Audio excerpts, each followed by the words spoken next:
Hey everyone, welcome back to ARKA 360's training series. Today we're going to highlight a very special feature of our design engine. Now, a lot of times what happens with our map imagery, which is one of the crucial features that we need for designing solar on a roof, is that sometimes you get an image like this. It's not really the best image. We see maybe 2, 3 roof planes on there.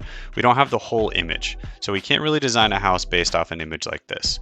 So ARKA 360 has addressed that by adding a resize feature. So now what you're able to do is you're able to look at the entirety of the Google Map image of the area around it.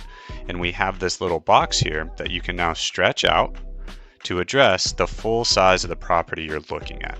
So now we can see our house, neighboring houses, some trees.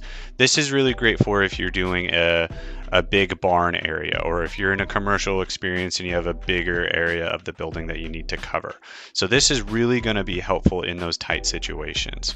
So we just go down to our resize image here, change the map size, click update map image, and then it's going to render the new image. And now here we are with our new image. So now we can go ahead and start designing on this. If you have any other questions, please hit the link below and we can schedule a one-on-one demo of our software. Thanks so much, and I hope you guys have a great day.